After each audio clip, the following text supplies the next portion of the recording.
more on that incredible breaking news out of SeaWorld this morning. The company announcing it's ending its killer whale shows and halting its Orca breeding program. That means the current generation of killer whales at SeaWorld's care will be the last. There are 24 orcas being held at SeaWorld at 3 theme parks in California, Texas, and Florida.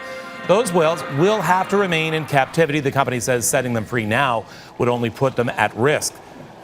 In a statement, the company explains that SeaWorld has been listening and we're changing. Society is changing and we're changing with it. SeaWorld CEO minutes ago discussing this dramatic announcement.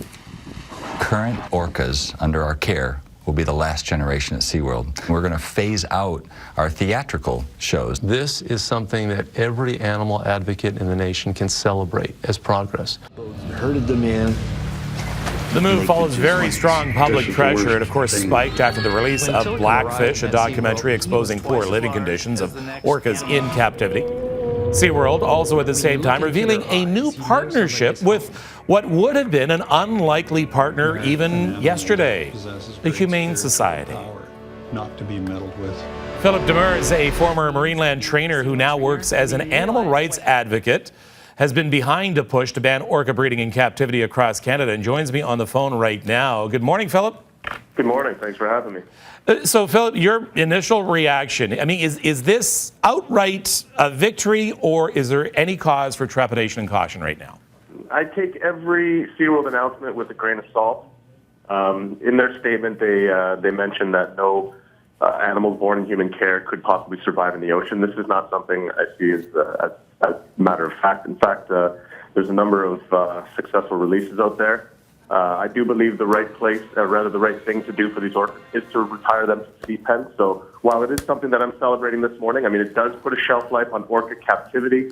I do always remain concerned for the ones that are currently in care at SeaWorld and any other aquatic parks around the world. We've already seen a ban on orcas in Canada in captivity and to be used for shows. Is there still work that has to be done here? The province of Ontario banned orca captivity, so although there are no other captive orcas in any other province, there's still much work to be done here, of course.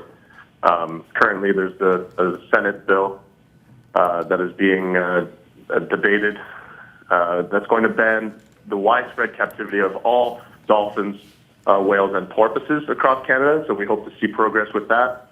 And yeah, hopefully we're putting an end to this barbaric tradition of enslaving these sentient and emotionally complex beings. All right, Philip Demers, thank you very much for speaking with me. Thank you. Philip Demers, a former MarineLand trainer and now an animal rights advocate, talking to us this morning.